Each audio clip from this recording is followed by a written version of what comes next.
কি? গরু, গাভী। গরু থেকে আল্লাহ নাস পবিত্র কোরআনের 114টা সূরা দিয়েছে।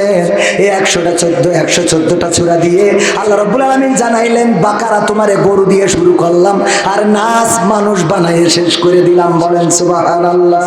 এই কোরআন মানলে গরু থেকে কি হয়ে যায়? কথা কয় না, কি হয়ে যায়? মানুষ হয়ে যায়।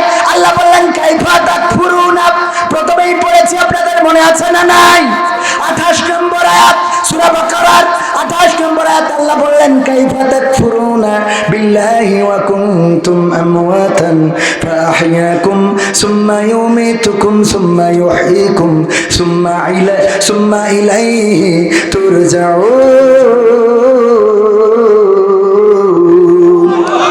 আমার আল্লাহ বললেন, ও আমার বান্দারা, তোমাদেরকে কোন জিনিস তোমাদের মহান রব থেকে ভুলিয়ে দিল?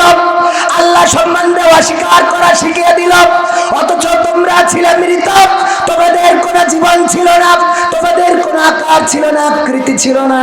আমি তোমাদের জীবন দিলাম, আকার দিলাম, আকৃতি দিলাম, তোমাদের কথা বলার শক্তি দিলাম, তোমাদের দেখার জন্য চোখ দিলাম, শোনার জন্য কান দিলাম, ধরার জন্য 2টি হাত দিলাম, হাঁটার জন্য পা দিলাম।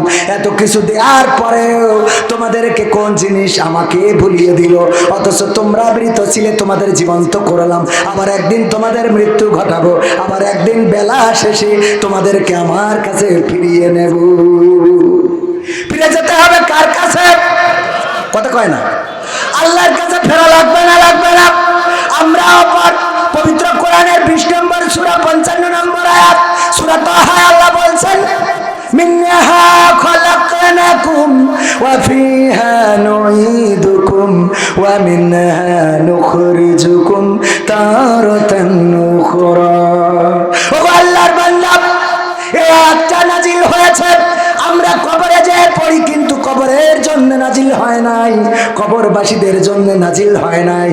এই আয়াতটা নাজিল হয়েছে আল্লাহ রাব্বুল আলামিন মুসা আলাইহিস সালামকে দিয়ে ফেরাউনকে বলেছিল, ফেরাউনকে ভালো করে বোঝাও, ওগো ফেরাউন, এই মাটি থেকে তোমাকে সৃষ্টি করা হয়েছে, আবার একদিন এই মাটিতে তোমাকে ঢুকিয়ে দেওয়া হবে, আবার একদিন এই মাটি থেকে তোমাকে জীবন্ত করে উঠানো হবে। সুতরাং তোমার কিসের ক্ষমতা, কিসের লড়াই, কিসের বড়াই, কিসের পাওয়ার, কিসের শেয়ার, সব রেখে একদিন আল্লাহর কাছে হাজিরা দিতে হবে। ঠিক না বেঠে? রঙ্গরাসের দিন ছিল আমার একদিন, 12 ঘন্টা বেলায় আমার সন্ধ্যা হইল, পাখি উড়ে যাওয়ার বুঝি সময় হলো, পাখি উড়ে যাওয়ার বুঝি সময় হলো। শরীরে চামড়া ছিল টান, মিষ্টি সুরে গাইতাম গান, গলার আওয়াজ আমার কত দূরে যাইতো। শরীরে চামড়া ছিল টান, মিষ্টি সুরে গাইতাম গান, গলার আওয়াজ আমার কত দূরে যাইতো। পাইকা গেল মাথার চুল, কথা বলতে পড়ে ভুল, পাইকা গেল মাথার চুল, কথা বলতে পড়ে ভুল, চোখে দেখি গন্ডগোল, দন্ত নড়িল, পাখি উড়ে যাওয়ার বুঝি সময় হলো, পাখি উড়ে যাওয়ার বুঝি সময় হলো। ঠিক না বেঠি? পাখি উড়ে যাবে, কবে যাবে জানি না, কোন অবস্থায় যাবে জানি না, হঠাৎ করে খবর আসতে পারে কবির বিন সামাদ আর নাই, হঠাৎ করে খবর আসতে পারে চেয়ারম্যান আর নাই। ডাক্তার যেহেতু আছে, একজন চাইনিজের বক্তব্য আপনাদেরকে শোনাই। একজন চাইনিজ বললেন, ওগো আমার সন্তানেরা, আমি মারা যাওয়ার পরে তোমরা আমার 3টা কাজ করে দেখাবা। কয়টা? কয়টা কাজ? 3টা। একটা হলো আমি মৃত্যুর পরে তোমরা আমার কাফন কফিন করবা, কফিন করার পরে ওই কফিনে 2টা ছিদ্র রেখে আমার হাত 2টা বের করে দিবা, আমার 2টা হাত বাইরে থাকবে। এইটা হলো আমার প্রথম নসিহা, এইটা হলো আমার প্রথম ওসিয়ত। 2 নম্বর হলো আমার কবরে নিয়ে যাওয়ার পথে, আমার যখন কবরের দিকে নিয়ে যাবা, তখন আমার 2 হাতের ওই পাশ দিয়ে টাকা ছড়াতে থাকবা, আমার জমানো অর্থগুলো তোমরা খরচ করতে থাকবা, রাস্তায় ছড়াইতে থাকবা। আর 3 নম্বর নসিহা হলো, 3 নম্বর ওসিয়ত হলো, ডাক্তার ডেকে এনে আমার খাটিয়াটা বহন করাবা। ধনী মানুষ মারা গিয়েছে, মারা যাওয়ার আগে এই ওসিয়ত করেছি। সন্তানেরা জিজ্ঞাসা করলো, ওগো আমার পিতা, এমন কেন ওসিয়ত আপনি করলেন?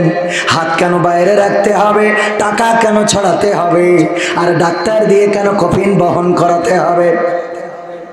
ওই লোকটি বললেন, ওগো আমার সন্তানেরা শুনে নাও, আমি এই পৃথিবীবাসীকে দেখিয়ে দিতে চাই আমি খেটেছি, দুটি হাত দিয়ে লড়াই করেছি, সংগ্রাম করেছি, অর্থ উপার্জন করেছি, টাকা গুনেছি, স্বাক্ষর করেছি, দুর্নীতি করেছি, অন্যায় অপকর্ম করেছি, যাই করেছি টাকা পয়সা উপার্জন, সমস্ত টাকাগুলো খালি হাত, আমি শূন্য হাতে চলে যাচ্ছি, একটা টাকাও সাথে করে আমি নিয়ে যেতে পারলাম না, শূন্য হাতে যাচ্ছি।